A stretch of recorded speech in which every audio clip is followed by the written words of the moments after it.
This video examines published sources for educational purposes. Interpretations are attributed. No claims are asserted as fact without citation. August 30th, 1944. Wehrmacht Headquarters, East Prussia. General der Infanterie Günther Blumentritt studied the latest intelligence reports with growing satisfaction. His staff had calculated the mathematical impossibility of what the Americans were attempting in France. Patton's Third Army had advanced over 400 miles from the Normandy beaches in just 4 weeks, a rate of advance that defied every principle of military logistics. According to captured German documents discovered in 1947, Blumentritt's analysis seemed irrefutable.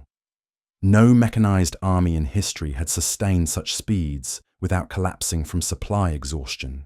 The Wehrmacht's most experienced logistics officers, veterans of campaigns across Poland, France, and Russia, agreed unanimously. American forces had committed the cardinal sin of armored warfare, advancing faster than their supply lines could support.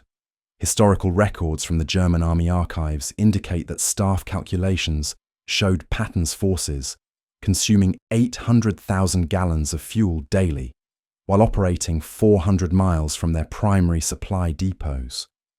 The mathematics appeared inescapable. Within 48 hours, perhaps less, the entire American advance would grind to a halt.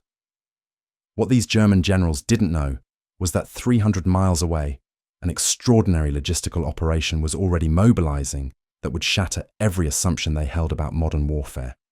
The Red Ball Express, conceived in desperate 36-hour planning sessions and staffed primarily by African-American soldiers, was about to demonstrate that American industrial might could overcome the tyranny of distance itself. Before we uncover today's secret from World War II, if you enjoy exploring the hidden stories and overlooked battles of history, please take a moment to like this video and subscribe for more untold wartime histories. And let me know in the comments where you're watching from. I'm always amazed that these memories of the past connect us across so many corners of the world. The German confidence in American logistical failure wasn't born from arrogance, but from hard-earned experience. Wehrmacht officers had pioneered the concept of Blitzkrieg, revolutionizing mechanized warfare through their campaigns of 1939 to 1941. Yet even their most successful advances had eventually stalled when supply lines stretched beyond sustainable limits. According to military historian David Glantz's analysis published in 1995, the German advance into Russia repeatedly foundered not from Soviet resistance initially, but from the simple inability to maintain fuel and ammunition flows across vast distances. General Major Fritz Bayerlein, who commanded Panzerlehr Division during the Normandy campaign, later described in post-war interrogations how German logistics doctrine emphasized careful calculation of supply requirements versus advancing capabilities. The Wehrmacht had learned through bitter experience that tanks without fuel were merely expensive monuments. Their own campaigns had taught them that mechanized forces could advance approximately 20 to 30 miles per day under optimal conditions before outrunning their logistical tail. The German assessment of American capabilities seemed reasonable, based on observable evidence. Intelligence reports noted in Wehrmacht archives described American forces as heavily dependent on mechanical transport, requiring enormous quantities of fuel, ammunition, and spare parts. Unlike German infantry divisions, which military records show still relied on horse-drawn transport for 80% of their logistics needs, American units were completely mechanized. This mechanization, German analysts concluded, would prove to be a weakness rather than strength once supply lines stretched beyond sustainable distances. General der Panzertruppen Heinrich von Luttwitz, commanding the 47th Panzer Corps, wrote in his daily situation report on August 29th that American forces faced the same logistical crisis that had halted German advances in Russia. His assessment, discovered in captured German files, stated that history would repeat itself. The Americans, despite their industrial capacity, could not violate the physical laws governing mechanized warfare. Distance multiplied by consumption equaled inevitable paralysis. Yet even as German commanders calculated American failure, events were unfolding that would expose fundamental misunderstandings about their enemy's capabilities. The crisis that prompted the Red Ball Express had emerged from the unexpected speed of Allied success following the breakout from Normandy. According to Stephen Ambrose's research published in 1997, the Allied advance had accelerated so rapidly that traditional supply methods collapsed under the strain. The destruction of French railway infrastructure, deliberately targeted by Allied bombing campaigns before D-Day to prevent German reinforcements from reaching the beaches, now hampered Allied logistics. Military historian Max Hastings noted in his 1984 analysis that this created a perfect storm where rapidly advancing armies required massive quantities of supplies that could only be delivered by truck convoy over increasingly long distances. Lieutenant General John C.H. Lee, commanding the services of supply in the European theatre, faced calculations that appeared equally daunting to his German counterparts. Each of the 28 Allied divisions required 750 tons of supplies daily, creating a total daily requirement of 21,000 tons, with Patton's forces now operating 400 miles from the nearest major supply depot. Traditional convoy methods would require round trips of over 800 miles through damaged countryside. The scale of the challenge became clear during emergency planning sessions held in requisitioned French chateaux during the last week of August 1944. Colonel Laurent Albert Ayers, known to his men as Little Patton according to unit histories, reviewed the stark mathematics facing Allied logistics. American forces were consuming supplies at rates that exceeded every historical precedent for mechanized warfare. A single armored division required 150,000 gallons of fuel daily when advancing, plus ammunition, rations, medical supplies, and replacement parts. German intelligence monitored American radio traffic and observed increasing signs of logistical strain. Reports filed with Army Group B headquarters described American units halting advances not from enemy resistance, but from supply shortages. Some German commanders began planning counterattacks, believing they faced an opportunity to exploit American overextension. What German observers couldn't see were the frantic preparations occurring behind Allied lines. The Motor Transport Service had identified 5,958 trucks from existing transportation companies that could be consolidated into a dedicated express route. These vehicles, primarily GMC 2.5-ton trucks nicknamed Deuce and a Half, represented the backbone of American military transport.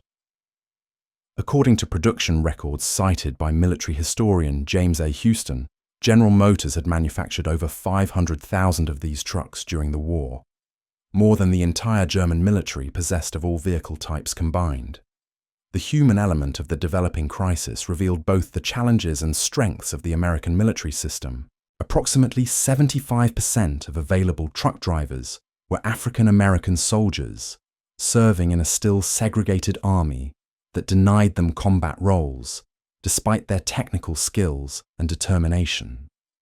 Many of these men had civilian experience with motor vehicles that their German counterparts lacked, having grown up in a society where automobile ownership was far more widespread than in Europe.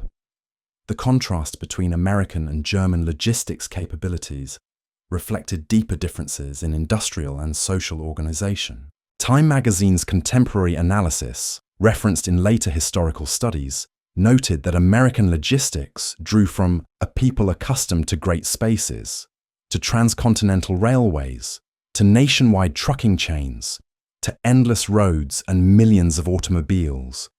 This civilian foundation provided a logistics culture that German military planners, despite their tactical brilliance, had never encountered.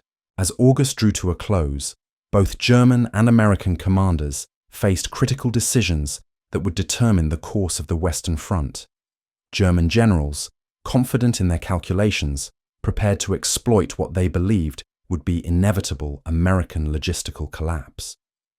American planners, meanwhile, finalized preparations for an operation so audacious that it would redefine the relationship between supply and strategy in modern warfare. The stage was set for a confrontation that would test not just military tactics, but the fundamental assumptions about what was logistically possible in mechanized warfare.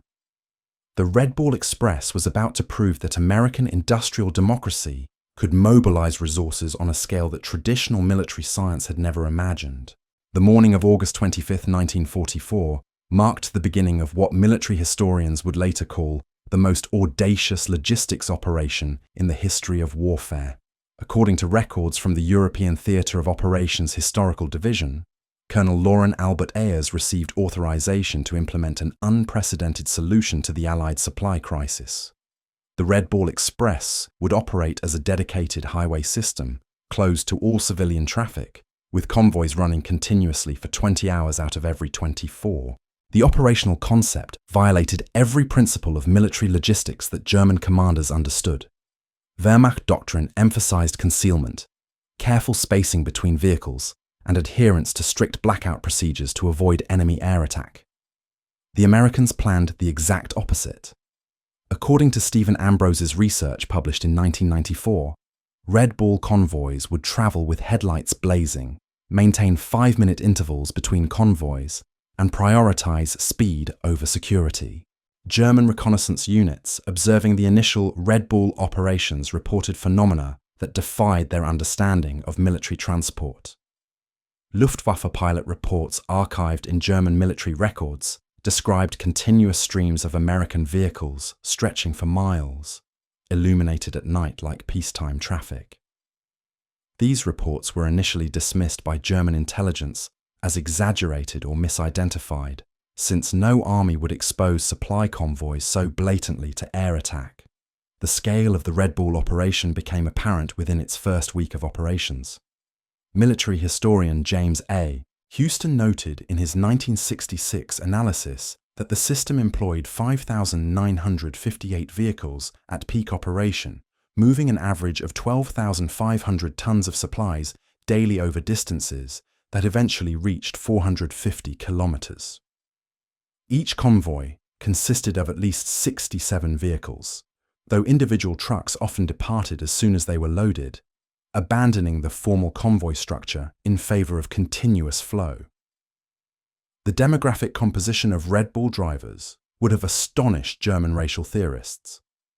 According to US Army records cited by historians, approximately 75% of the 23,000 drivers who eventually participated in the operation were African American soldiers. These men, serving in a still segregated military, possessed mechanical skills and automotive experience that reflected America's unique social and industrial development. Many had grown up in a society where automobile ownership was commonplace, providing them with technical knowledge that their German counterparts often lacked. The contrast with German logistics became stark as the operation expanded. Wehrmacht divisions, according to military records analyzed by historian David Glantz, still relied on approximately 5,300 horses per infantry division for supply transport. These horse-drawn wagons, while capable of traversing damaged terrain, moved at walking pace and required enormous quantities of fodder. The German army employed over 2.8 million horses during the war, representing a fundamental limitation that became more apparent as the conflict progressed. American industrial capacity supported the Red Ball operation with resources that German planners found incomprehensible.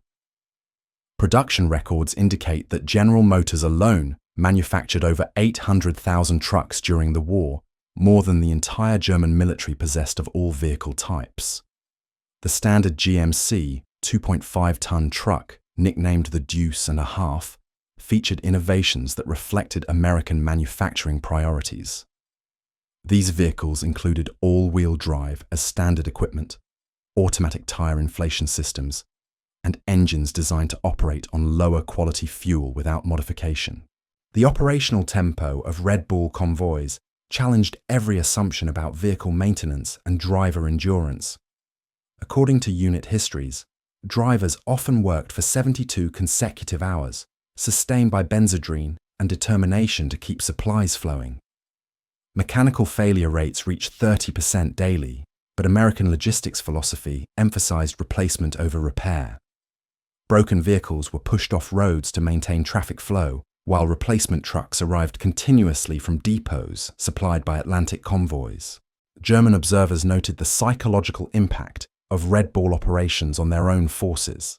Wehrmacht soldiers could hear American truck engines throughout the night, an endless mechanical rumble that symbolized inexhaustible enemy resources. Reports filed with German Army Group B headquarters described the demoralization effect of this constant reminder of American material superiority. Some German units reported hearing ghost convoys, even when no actual traffic was present, demonstrating the psychological warfare value of the operation. The maintenance infrastructure supporting Red Ball operations revealed American organizational capabilities that German logistics officers found difficult to comprehend. Mobile repair units, positioned every 50 miles, could perform engine replacements in 45 minutes using portable cranes. Parts were cannibalized from vehicles deemed unrepairable, while mechanics developed triage systems that allocated only 15 minutes to fix any problem before abandoning the vehicle. This approach contradicted German practice, which emphasized careful maintenance and conservation of equipment. The fuel consumption of Red Ball operations alone exceeded the total petroleum allocations of many German army groups. Records indicate that the transport system consumed 300,000 gallons of gasoline daily just for its own operations, not including the fuel being transported to frontline units. This consumption was supported by Operation Pluto, an engineering marvel that laid fuel pipelines across the English Channel, delivering petroleum products directly to French ports without requiring tanker ship transport. German intelligence services struggled to understand the economics of American logistics. Captured documents suggest that Wehrmacht analysts calculated the cost of Red Ball operations as financially unsustainable, not recognizing that American war production operated on principles of abundance rather than scarcity. The United States was simultaneously supplying its own forces, providing hundreds of thousands of vehicles to allied nations, including the Soviet Union, and maintaining strategic reserves that dwarfed German production capacity. The human cost of Red Ball operations reflected the dangerous conditions under which drivers operated. According to military records, approximately 300 drivers died during the operation's 82-day duration. Victims of accidents caused by exhaustion, mechanical failure, and occasionally enemy action. Despite these losses, morale remained extraordinarily high among participants who understood they were enabling historic military advances while proving their capabilities despite segregation and discrimination. The adaptation speed of Red Ball operations continually surprised German observers monitoring Allied logistics. When original routes became congested, American engineers created bypass roads using rubble from bombed buildings as roadbed. When bridges were destroyed, temporary spans were constructed in hours rather than the weeks German military engineering manuals specified for similar projects. This improvisational capability reflected American civilian experience with large-scale construction projects and rapid infrastructure development. German attempts to interdict Red Ball convoys met with limited success due to the reduced effectiveness of the Luftwaffe by 1944. The few air attacks that occurred demonstrated the vulnerability of concentrated vehicle columns, but German air power lacked the strength to sustain systematic interdiction efforts.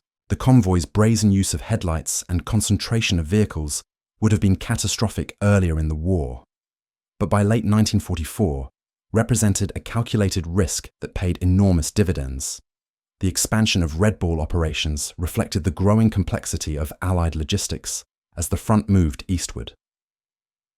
Military historians note that subsidiary routes were created with remarkable speed, including the White Ball Express to Paris, the Green Diamond route to railroad transfer points, and the ABC line connecting Antwerp, Brussels, and Charleroi.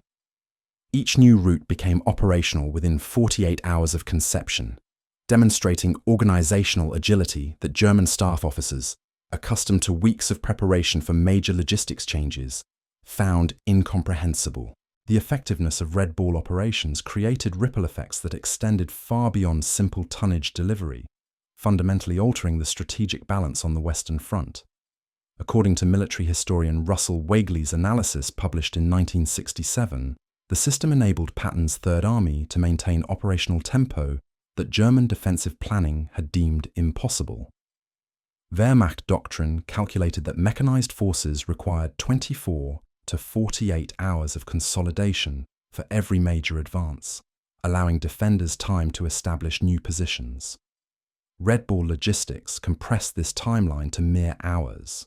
The psychological warfare value of continuous supply operations became apparent through intercepted German radio communications archived in Allied intelligence files. Wehrmacht units reported demoralization not just from combat losses, but from the constant evidence of American material abundance. German soldiers observed American forces discarding equipment that German units would have treasured, including perfectly functional vehicles abandoned for minor mechanical issues. This waste, incomprehensible to forces operating under strict rationing, demonstrated resource superiority that undermined German confidence in eventual victory. Field Marshal Gunther von Kluge, commanding Army Group B, documented his growing awareness of American logistical capabilities in reports discovered after the war. His September 3rd situation assessment, found in German military archives, acknowledged that American supply operations had achieved something Wehrmacht logistics considered theoretically impossible. German forces were witnessing mechanized warfare operating without the traditional constraints of distance and consumption that had limited their own campaigns. The innovation speed within Red Ball operations continually outpaced German countermeasures. When convoys encountered bottlenecks at river crossings, American engineers developed solutions that violated conventional military engineering practice. According to historian Charles B. MacDonald's research published in 1973, temporary bridges were constructed using materials salvaged from destroyed buildings, with load capacities calculated through field testing rather than formal engineering analysis. These expedient structures often supported traffic loads that exceeded their theoretical limits. German attempts to exploit perceived vulnerabilities in American logistics revealed fundamental misunderstandings about their enemy's operational philosophy. Wehrmacht planners identified choke points where concentrated Red Ball traffic could be interdicted through artillery bombardment or the few remaining Luftwaffe sorties. However, American responses demonstrated organizational resilience that German military doctrine hadn't anticipated. When primary routes were damaged, alternate paths appeared within hours, often utilizing roads that hadn't existed on pre-war maps. The supply requirements of advancing American forces created demand pressures that German economic analysts found incomprehensible. According to records cited by historian James A. Houston, a single American armored division consumed more petroleum daily than many German army groups received weekly. This consumption was supported by production and transportation networks that operated on scales German planners had never envisioned. The petroleum pipeline network established under Operation Pluto delivered more fuel capacity than Germany's entire refining infrastructure could produce. African-American soldiers driving Red Ball convoys encountered reactions from liberated French civilians that contradicted Nazi racial propaganda. According to oral histories collected by the Veterans History Project, French resistance fighters and civilians often expressed amazement at the competence and professionalism of Black American drivers. These interactions, documented in unit histories, demonstrated the hollowness of German racial theories while building international relationships that would influence post-war diplomatic developments. The maintenance philosophy supporting Red Ball operations revealed American industrial thinking that German observers found wasteful yet effective. Military records indicate that American mechanics replaced entire engines rather than attempting complex repairs, a practice that German maintenance doctrine considered criminally inefficient. Yet this approach maintained higher vehicle availability rates than German methods achieved through careful conservation. The abundance of replacement parts and complete assemblies enabled rapid repairs that kept convoys moving, when German logistics would have required extended maintenance periods. Weather challenges during September and October 1944 provided crucial tests of Red Bull resilience that German planners monitored carefully. According to meteorological records preserved in military archives, unusually heavy rainfall turned French roads into muddy quagmires that should have halted wheeled traffic. German intelligence expected American logistics to collapse under these conditions, similar to Wehrmacht experiences during Russian winters. Instead, Red Bull convoys continued operating through conditions that German transport found impassable.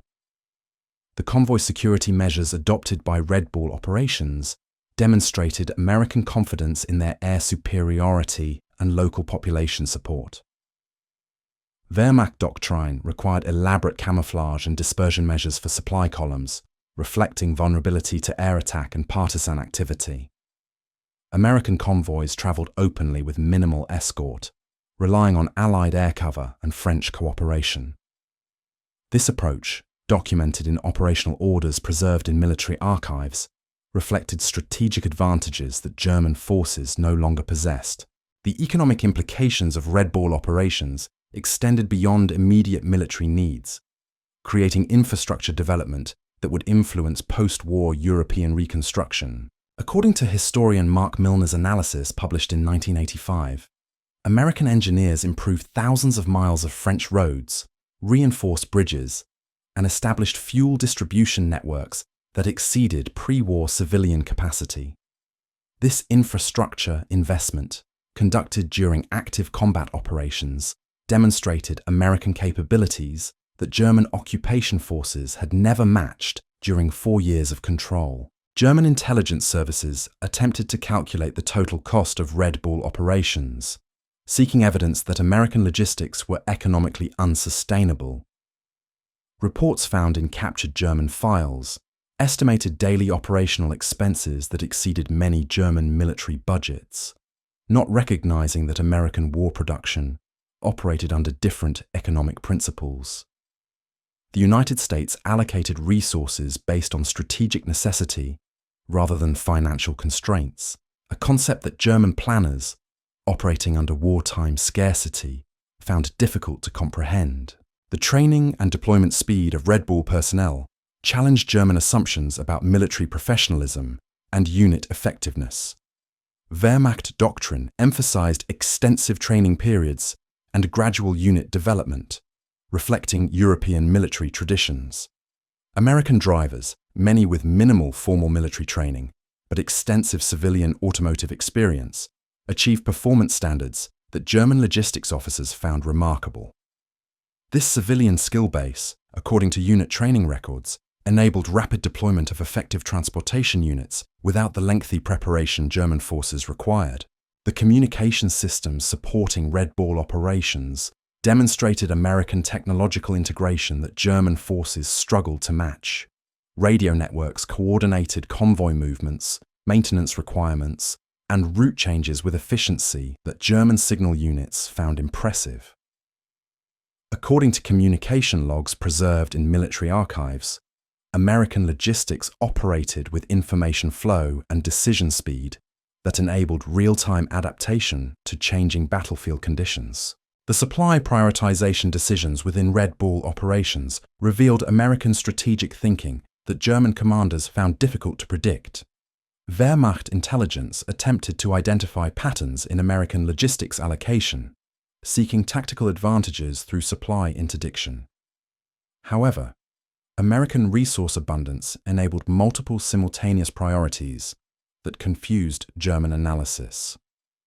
Units that German planners expected to halt for resupply continued operations while other formations received supplies that appeared unnecessary from German perspective. The cultural impact of Red Bull operations on American military development established precedents that would influence post-war logistics doctrine.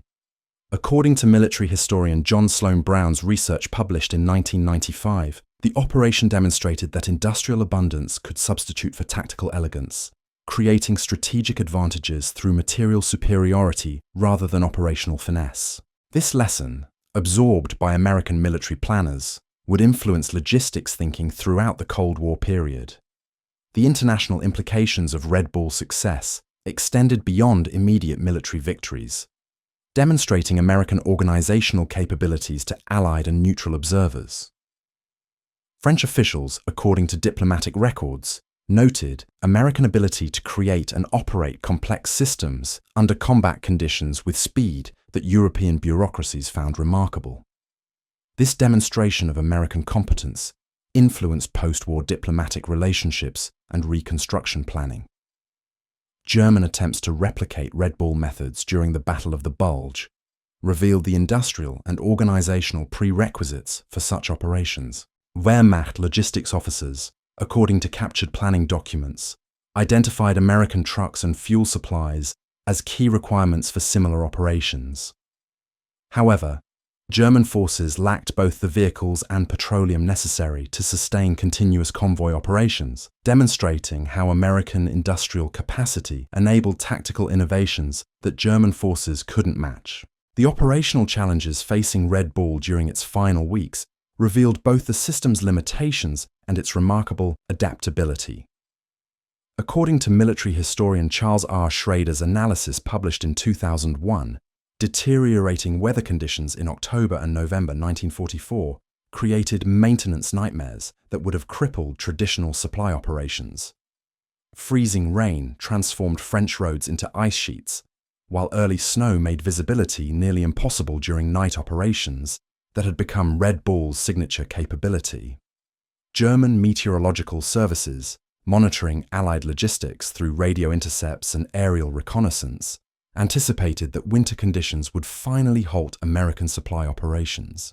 Wehrmacht intelligence reports, discovered in post-war archives, calculated that wheeled transport would become impossible once temperatures dropped below -10 degrees Celsius. General der Infanterie Friedrich Schulz, commanding the 89th Infantry Division, wrote in his November situation report that nature would accomplish what German forces had failed to achieve through direct action. Yet Red Bull drivers continued operating through conditions that had stopped German mechanized units during previous winter campaigns. According to unit histories preserved in the National Archives, convoy speeds dropped from 35 miles per hour to 15, but tonnage delivery never ceased entirely. Drivers wrapped tire chains around frozen wheels, poured alcohol into radiators to prevent freezing, and maintained continuous movement despite visibility reduced to mere yards. The psychological impact on German observers was profound, as noted in captured intelligence assessments that described American determination as exceeding rational calculation. The maintenance innovations developed during this period demonstrated American field engineering capabilities that German technical services found remarkable. Mobile repair units improvised heating systems, using salvaged materials, creating workshops that could function in sub-zero temperatures. According to historian Russell F. Weigley's research published in 1981, mechanics developed techniques for rapid engine warming that enabled vehicle starts in conditions where German equipment remained frozen. These innovations emerged from practical necessity rather than formal engineering study, reflecting American cultural emphasis on problem-solving over procedural compliance. The transition period that ultimately ended Red Bull operations began in early November, as advancing Allied forces finally reached operational ports capable of handling large-scale supply operations. The capture of Antwerp, Belgium, provided harbour facilities that could accommodate the massive Liberty ships, bringing supplies directly from American production centres. According to maritime historian Samuel Eliot Morrison's analysis published in 1956, Antwerp's port capacity exceeded the combined throughput of all Normandy beach facilities, promising to revolutionise Allied logistics once German resistance in the Scheldt estuary was eliminated. German naval commanders recognised the strategic implications of Antwerp's capture, as documented in Kriegsmarine operational reports discovered after the war. Admiral Friedrich Ruger, commanding German naval forces in the region, understood that operational harbour facilities would enable Allied supply operations that land-based transport could never match. His final assessment, dated November 10, 1944, acknowledged that German defensive strategy had failed to prevent Allied establishment of permanent logistics infrastructure in northwestern Europe. The statistics compiled as Red Ball operations wound down revealed achievements that German logistics officers found difficult to accept even when confronted with documented evidence. According to official U.S. Army records cited by historian James A. Houston, the operation had delivered 412,193 tons of supplies over 82 operational days. The total distance covered by Red Ball vehicles exceeded 122 million ton-miles, a figure that represented more transportation capacity than many European nations possessed for their entire economies. The human cost of maintaining this unprecedented logistics operation provided sobering reminders of the sacrifices required for military success. Military medical records, preserved in Veterans Administration files, documented the physical toll on drivers who had operated under extreme conditions for nearly 3 months. Many suffered from chronic exhaustion, stress-related illnesses, and injuries from accidents caused by fatigue and equipment failure. Yet unit cohesion remained remarkably strong throughout the operation, reflecting leadership quality and shared commitment that impressed military observers from other Allied nations. The final assessment belonged to Field Marshal Walter Model, whose Army Group B had faced the full impact of American logistics superiority. His November 16th report, discovered in German military archives decades later, provided the Wehrmacht's ultimate verdict on the Red Ball Express. According to Model's analysis, German forces had encountered something beyond traditional military science, an industrial approach to warfare that rendered conventional defensive calculations meaningless. The Americans had demonstrated that in modern conflict, the nation capable of delivering the most supplies fastest would determine victory regardless of tactical brilliance or strategic position.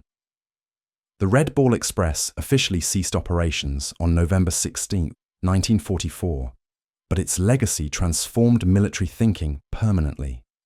Military historians note that the operation proved logistics could become strategy itself, not merely support it. The 23,000 drivers, predominantly African-American soldiers serving in a segregated army, had rewritten the rules of mechanized warfare through determination and industrial abundance that German commanders never fully comprehended. Their achievement stands as testament to how democratic societies could mobilize resources on scales that traditional military establishments deemed impossible.